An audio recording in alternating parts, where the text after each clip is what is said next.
Right, we are live.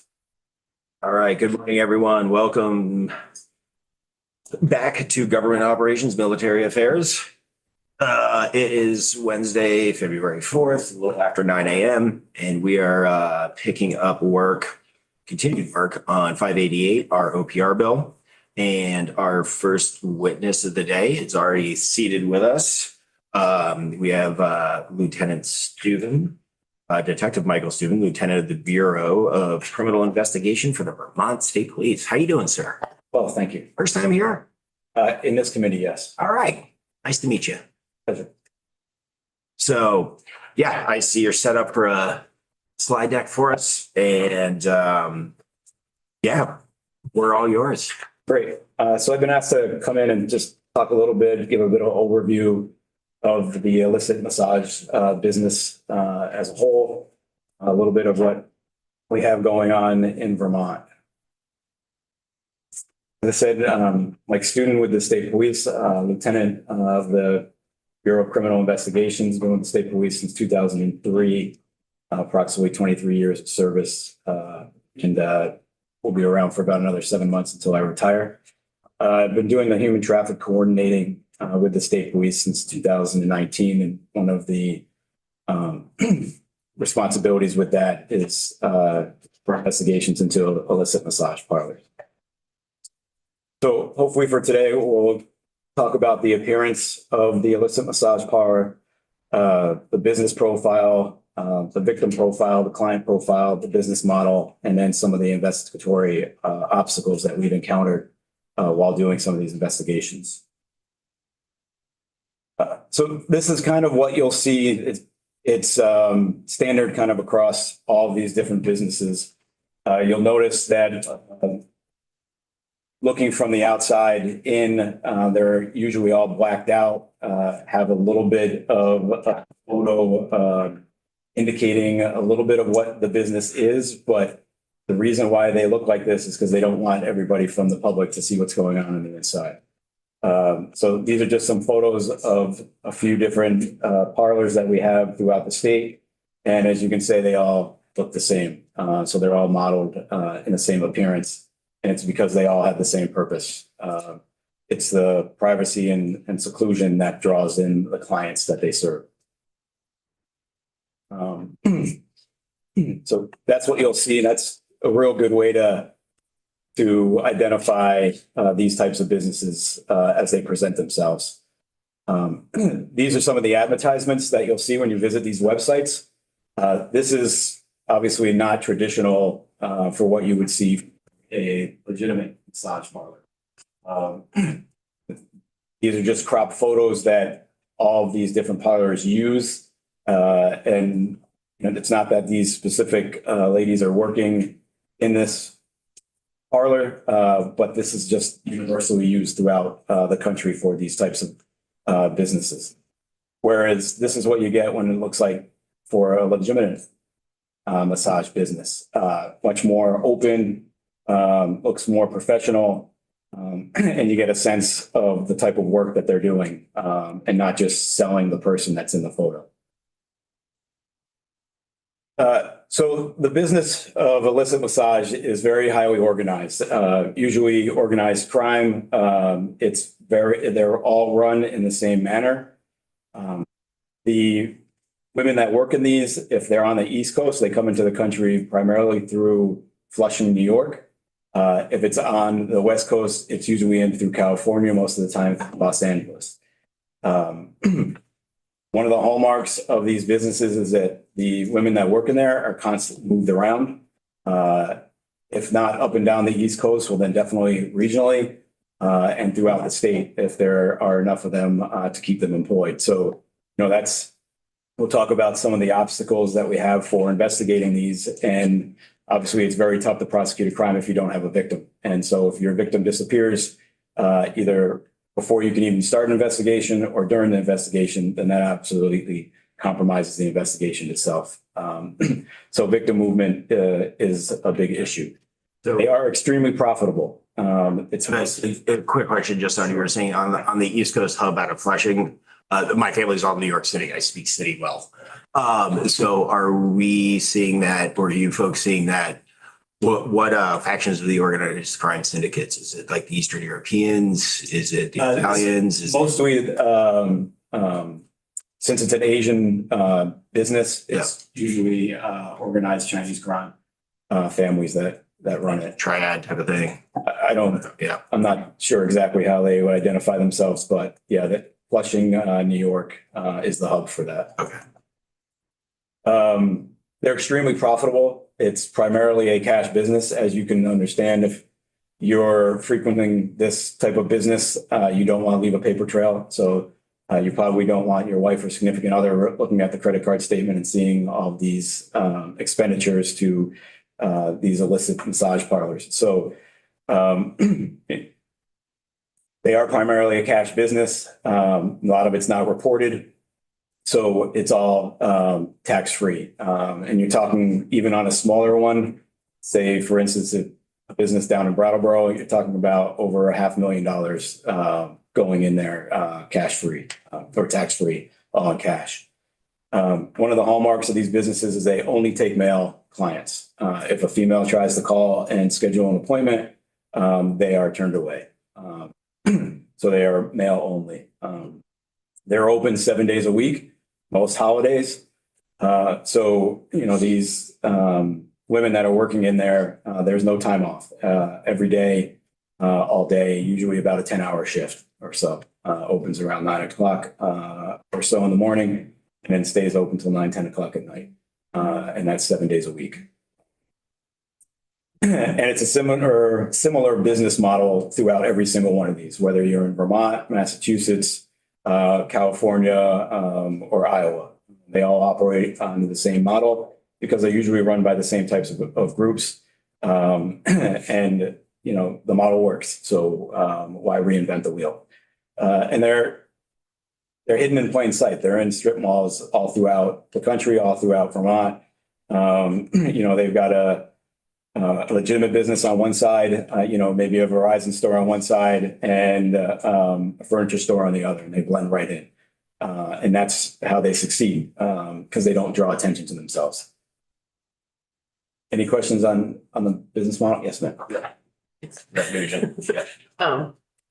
I was just thinking about the buildings and how, just wondering how they're able to function for as long as they are without even, you know, I would imagine they would need a zoning permit often, just even to operate for.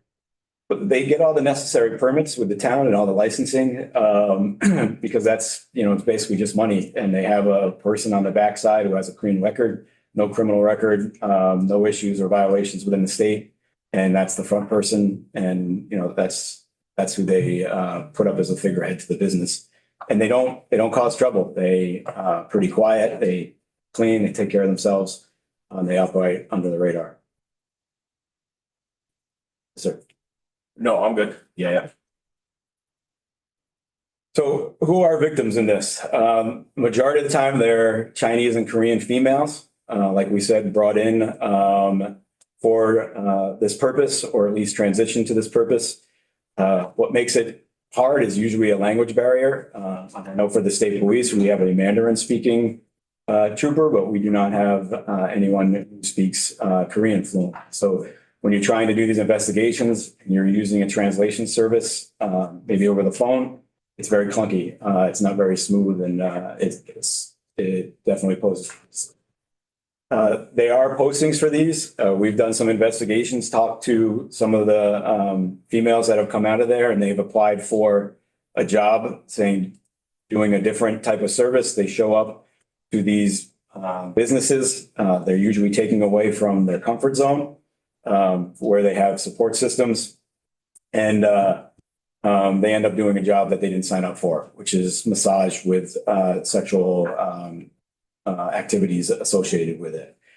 We talked about how they're moved around quite a bit. They don't stay in one place for too long unless they kind of develop a following, and maybe they'll stay a little bit longer if the business is good. But if the business isn't good, then they'll send them to the next place and they'll just kind of complete a little bit of a circuit.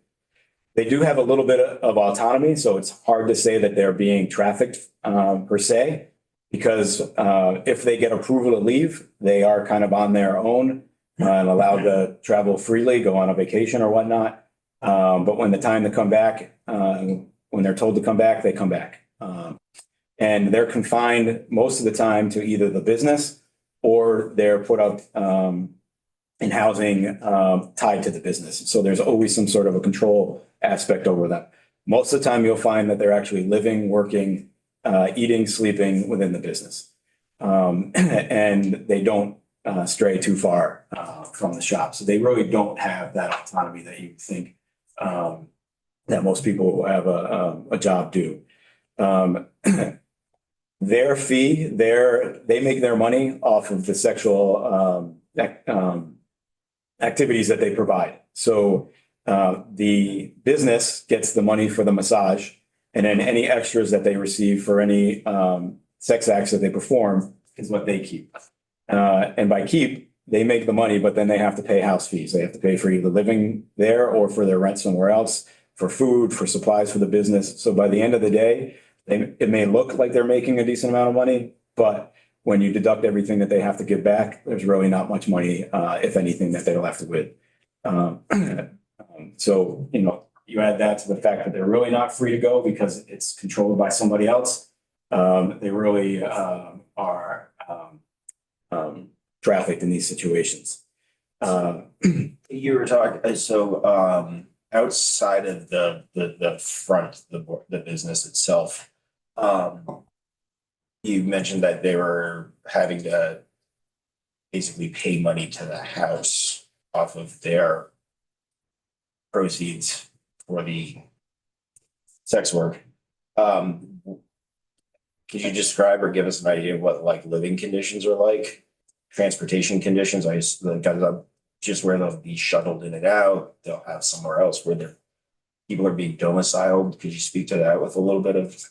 Yeah, for sure. So as far as the living situation go, we've seen in our experience, well, they'll all be put up in one room. So if there's 4 people, they're all living in one room, sometimes sleeping in the same, I wouldn't even classify it as a bed. Sometimes just a piece of plywood thrown down with some blankets and pillows, and everybody lives in the same place, or sleeps in the same place, same room. They will have maybe a small eating area where they're all will eat together. The lady who kind of runs the day-to-day operations will be responsible for the cooking, providing them the meals and cleaning up the place, laundry, things of that nature. And then that's what they'll be paying for. As far as transportation to and from, that'll all be coordinated by the business, but again, will be paid for by the worker.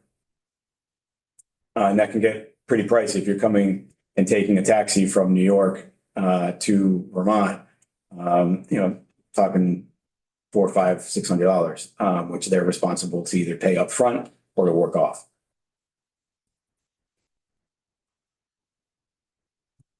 As far as the clients, the profile that we've seen, the ages, there is no specific age. It ranges from someone in their 20s to we've had people up until the mid 70s. They tend to be white males. There's a few outliers to that, but that's the majority of it. And it's all economic status. It's from those that are retired, those that are laborers, those that are professionals, lawyers, doctors. It doesn't really matter. And they come from majority of the time, they're out of state folks that will come in. That's why you'll see a lot of these parlors set up right on the border, especially that's how it is in Vermont, so that you can get those influx of people from either say New Hampshire, New York, Massachusetts. But that's not to say that there's not local Vermonters that are also frequenting these establishments.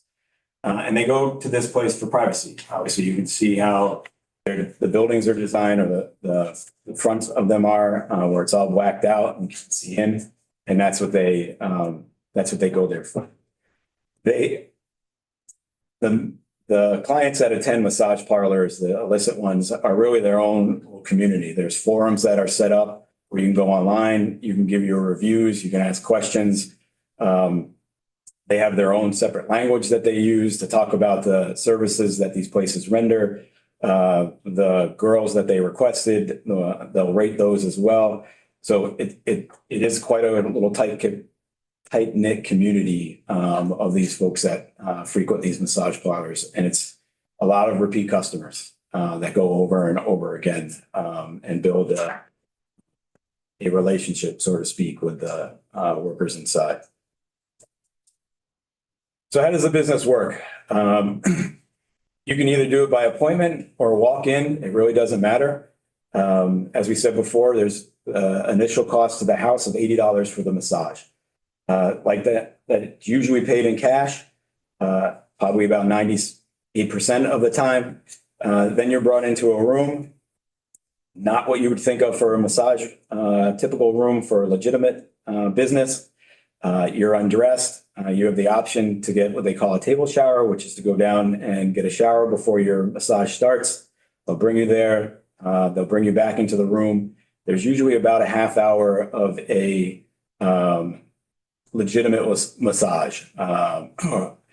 After about a half hour or so, they call it the flip, whereas the woman performing the massage will ask if there's anything else that you would like. And sometimes if you're new, they'll give you a list of what those services are and the costs that go with it. If you're a well-seasoned customer and you already know what you want, then you just ask for it at that point. And that's usually when the cash is exchanged. And then the services range $40 on the cheap side for just a basic hand job, all the way up to 200 plus for full intercourse. And it does vary. We've seen them give the same services for different price. So it's not like there's a set standard for it. The money usually is taken out of the room, put in a safer place. And then when the masseuse comes back in, that's when the sex act is performed. After the sex act is performed, the client will get cleaned up, will get dressed, and then they'll head out. And usually the whole process takes about an hour. And then this process is repeated for every customer that comes through. Sometimes you'll have as few as 2 workers at a time, up to maybe 4 or 5, depending upon how many clients come in throughout the day. When we do these types of investigations, these are kind of some of the obstacles that we've run into. The language barrier is huge. The victim movement, it's very tough to do an investigation and have a successful prosecution of a case if you don't have a cooperating victim. The onus is really on the victim to get everything. Licensing, registration, all of that is placed on the victim. And that's an obstacle for us because we try to do these investigations victim-centered. So we don't want to prosecute or penalize the victim. There's very little onus on the business itself. So there's very little when we do these investigations to place on the victim to hold or on the business to hold them accountable. And that's part of why I'm here today. So having a way to hold the business accountable is really ideal. If not on the criminal side, to at least have some sort of mechanism on the administrative side. And that these investigations, they take a lot of time, take a lot of resources to do a criminal investigation. But if there was an administrative mechanism, maybe that would save us on the time and resources of putting into some of these criminal investigations. I have a question. Sure. So can you talk about how I was just thinking about how difficult, if there's difficulty in prosecuting these and stopping them from showing up. But can you talk about, I worry about like the women who are working there. I feel like they're also victims. I mean, I think that they are the victims, right, in this situation, but they are also the ones who are technically committing a crime, right? Well, where's the line between that? Because I feel like it's kind of a dual criminality, right? They're committing a crime because they're being forced to commit a crime. Right. And they are the victims of this, absolutely. And that's why we didn't want to, that's why the way the system is set up now, it puts all the onus on the victim. And there really is nothing on the business. And I'll give the example where we had gone to a parlor and talked to the owner of it. and she was licensed, and she's like, no, I'm the only one that works here. Well, I went around back and encountered another worker who was there, and she did not, I'm sorry, she was not registered. And when we told the owner about that, she's like, okay, I'll just get her registered. And that was it. And there was really no other recourse after that. So we're trying not to penalize the victims for the crimes that they're asked to commit. Having another mechanism for that for the businesses would be helpful. Okay. Anything else from the table, or we gotta pause in the? That's all I have. Thank you very much. Okay. Do you have any additional questions? Rep Poppin. Could we get that slide deck? Yes, Yeah. I'll forward it along later on. No, appreciate it. Yeah, so finding a path to accountability for the business is a necessary tool. Yes, it would be very helpful. Yeah. One, just some. So, yeah, finding a path for to get the business, to hold the business accountable, but is there a way to help these women that are being trafficked in them afterward, at the end of that? Where do we, is there anything we're doing to try to get these women out of this situation or help? So we do provide them services when we do come in contact with them.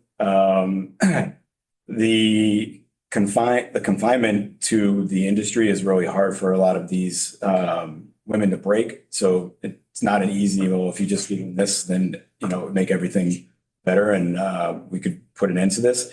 I think if you gave them less of an option of where to work, especially in the state of Vermont, that would be one way that we could help these workers out.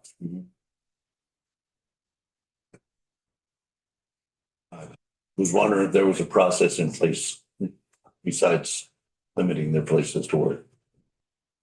It's the same processes exist for most of the victims that we have for our crimes. We try to get them services, try to get them set up so that, they have other options besides doing this type of work. Okay. Thank you. Yes, ma'am. Rep Waters.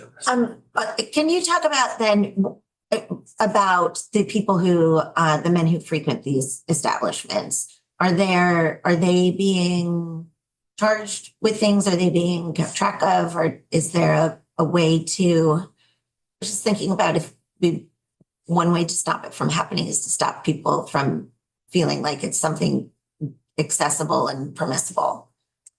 So we haven't had any successful prosecutions for these businesses, at least during my time. But one way to do that is to, either get cooperation for these victims or for the people that frequent these businesses or to prosecute them for solicitation of prostitution. And can you prosecute them for solicitation of prostitution without bringing charges against the women who are there? Yeah, well, I think State's Attorney Stephen Brown is going to testify afterward. That's probably a better legal question for him. Okay, great. Rep Hooper. Two places of entry usually say are primarily legal or illegal. Combination of both. I think what happens is they may come in legally and then they're overstays. So their visas have expired, or they may be coming in illegally. I think there's probably a combination of the two. It depends. If they're, I know that there have been investigations where legal status has not been an issue and has never been pursued because they are looked at as victims.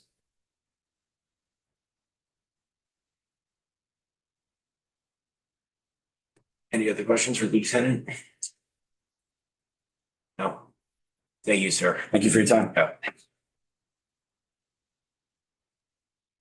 State's Attorney, how are you? Good morning, I'm good. First time here? First time in government ops, yes. Yes, happy to be here.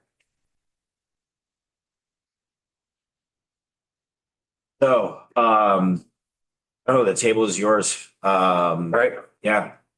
Thank you. So my name is Steve Brown. I am the Wyndham County State's Attorney. I've been a prosecutor for most of my career. I started in 2007 and I became State's Attorney in 2024 when Tracy Shriver retired. I was appointed to fill out the rest of her term. I have been involved in the human trafficking cases in our county since I think a little after Mike took over, but I think Mike got me hooked in pretty soon after he started his work in this field. So again, thank you for having me. This is a really important bill, and I think this bill will enhance public safety. I had some prepared remarks, but I think I wanted to address some of the great questions I heard this morning.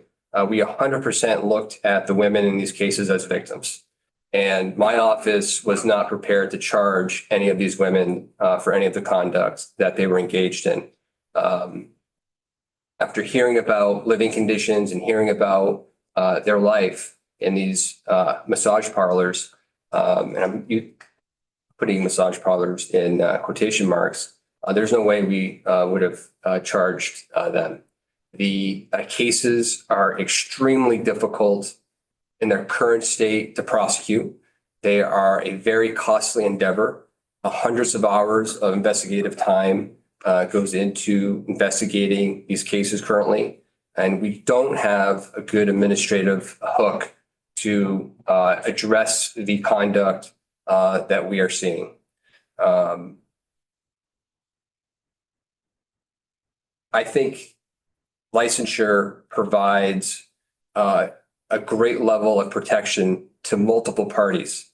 It protects the bona fide massage therapists who are professionals, who are out doing the work that we expect massage therapists to be doing. It protects clients who are arguably in their most vulnerable state when they are with a massage therapist. We want clients to be with professionals who are licensed, who've had background checks, who have had minimal levels of education and qualifications to perform this work. I think this bill will also protect the women who are currently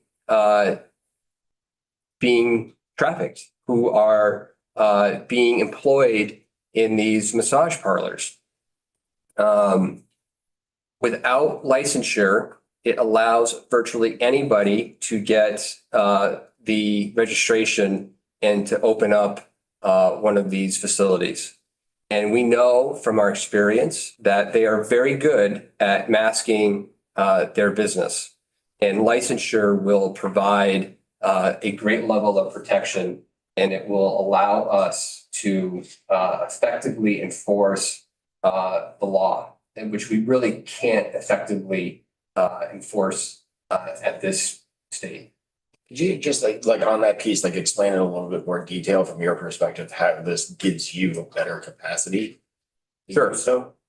So our aim when we investigate these businesses is to shut the business down if it's performing illicit activities, right? That's our goal. And right now we have no effective hook into the business.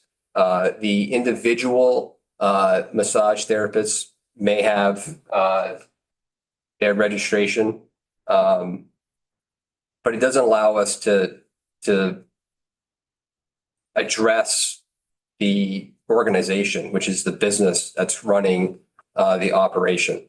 So that's the biggest issue, because that's our goal.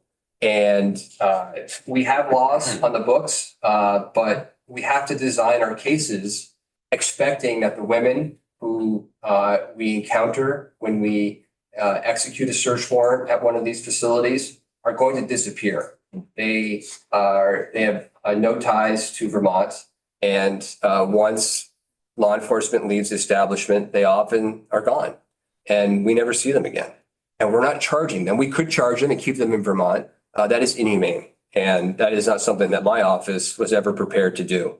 So we're left building a case with virtually no witnesses. We have we have the customers.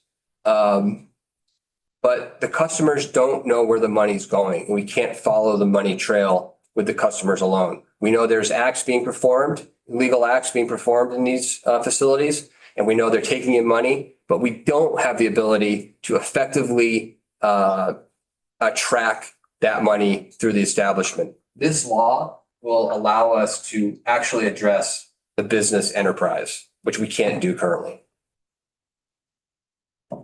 No, thank you for that clarity. And that was the way I really understood it, a little bit more of a nuanced level, but I wanted to get that out there on the record. Any questions at this point from the committee? So I think one of the big questions the committee may have is what is this going to cost the state, right? Are there cost concerns? And that's a fair question that you all should have on your mind. I would suggest that it'll be far more costly not having a licensure bill than it would be to have one. It will save money in the law enforcement side of things. It will protect people from being crime victims, and it will, I think, enhance the customer experience, knowing that they are walking into a legitimate facility with professionals who've had background checks, who've passed the requisite requirements to be called a massage therapist. One of the things that I really liked about the bill when I read through it is the expansive definition that you all have included, and I think it's 54014, the definition of massage. The definition is fantastic. I think it is very broad and it's all encompassing, and it would be difficult to try to escape the umbrella of what I think you're trying to regulate. I mean, I guess that kind of like leads in, or actually almost answers one of my questions for you was, you find the words on the page that we're considering right now to be appropriate to do your job effectively? Or do you have other suggestions for us to consider to enhance your Sure. ability to do So this? I'm a frontlines prosecutor. I have spent my entire career on the line prosecuting cases. I am the first one to admit that my expertise is not bill drafting and writing legislation. But from what I read here, I think your law achieves the goals that we have and would give us an essential tool that is currently missing from our toolbox. So yes, the answer is yes. I think the law gets the job done. Okay, I think that was a really close, but I'm gonna go Nugent, then Morgan. It was very close. No, it was. I'm trying to like play this game fair right now. And that was a tough call. Nugent. Thank you. Just clarifying, are we talking about H588 or H623? Because So I have read, I understand we may be here under 568. I read both H623 and 568 because I think they're somewhat related, at least in Yes. my view. So Okay, so I was working on, that I was reading through 588 because that's what we have on our agenda this week. my understanding is that one has a registration process and not licensure, and 623 has the licensure. So Thank you for asking that question. 63 has the licensure. Yes, that is correct. Yep. Okay, so because I was looking at the definitions in 588 that we have set up for like the establishments. Yes. So. Okay, that pivots my question for the clarity. Do we have that on our? 682 is the other one? 623. I have a copy if anybody would like to. Yeah, we don't have that on our, I mean, I have a copy here somewhere. Under bills. Yeah, but I got a hard copy here somewhere. Yes, so we've been focusing on the language in 588 right now. I'm trying to consider components of the other proposal representing Casey. So we had 588 discussion here, so I was just looking at that. I'm sorry to jump bills. That's No, not. that's all right. This is why no, this is an important conversation. This is why we're doing this. Two could become one. Rep Morgan, feel free to jump in with a Thank question, you. sir. So would this if we did some type of a licensure, would it allow us? And it might be a question for the lieutenant as well, or both. Hate to use the term raid the facilities, but would it give us the ability to go in there and go, show us all your licensure, show us the legitimacy of your clients? I mean, your Sure. employees, so to speak. Would we have that ability to reach in Yeah. and legitimize their businesses or not? So I think this is probably also a question for Detective Lieutenant Student. But the bill, I think would allow the regulators to go and check these facilities to make sure they are in compliance with their licensure. Yes, absolutely. Which should, in theory, put somewhat of a pinch on them, I would think. Right. Anybody who has walked into one of these illicit businesses knows almost immediately that this is not a legitimate business. It's obvious. And there's a lot of red flags. Yeah, I mean, you've got Sounds like it. people sleeping in one room. You got people not leaving the facility. You've got people. It's just it is very obvious. Doesn't look like your traditional, as the pictures Lieutenant uses, it's not a traditional look. It is not your spa at one of the resorts in Vermont. That's for sure. There's a clear divide. Yes, that is an understatement. So I'm just gonna freestyle here for a second. So I have, so 588 is the bill we're working, which should be okay. Sure. We have here, I just have like a breakdown from our council. So this is the section that I was looking at. So it's relatively mirrored to my understanding. But I wanted you to just put eyes on that. Well, and we have plenty of time for this, so please take your time and digest that.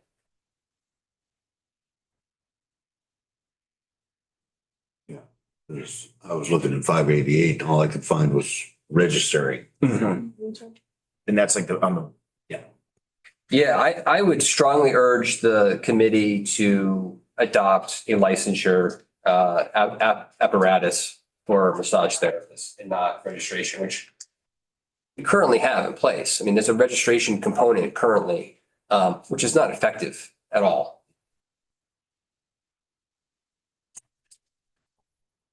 okay. And I'm running through this right now.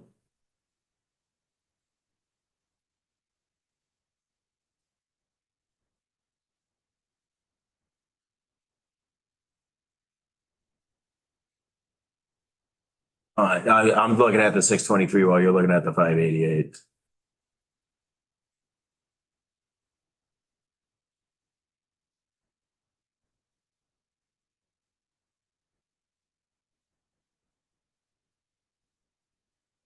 Yeah, I'm seeing the difference. Yeah, I think 588 is a step in the Yeah. right direction.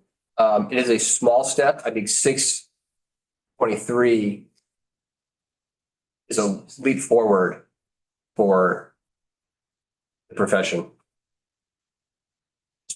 Taking some notes.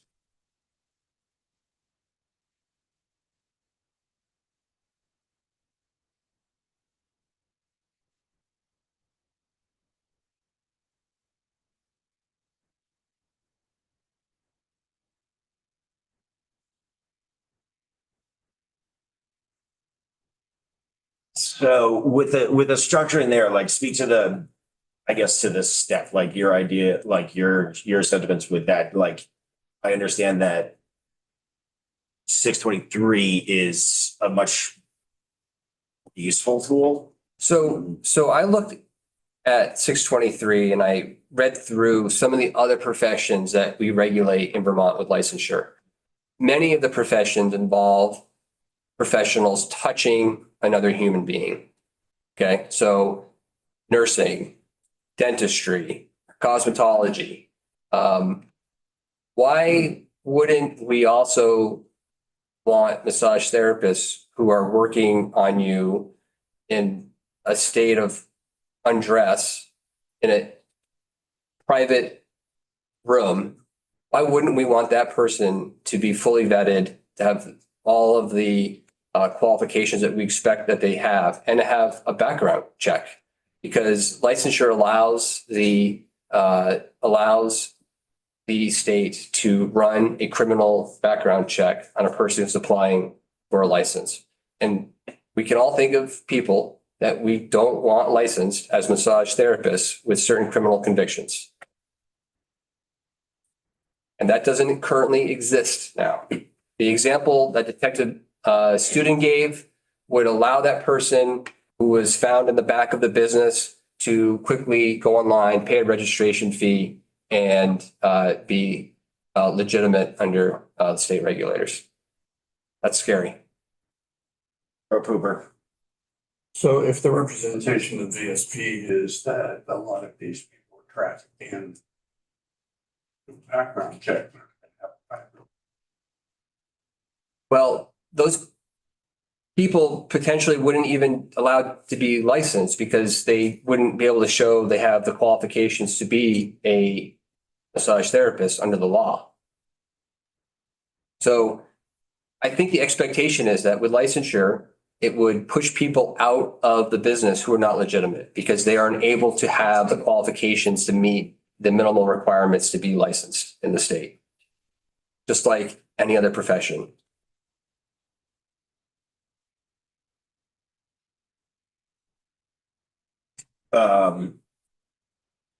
No, I absolutely understand where you're coming from.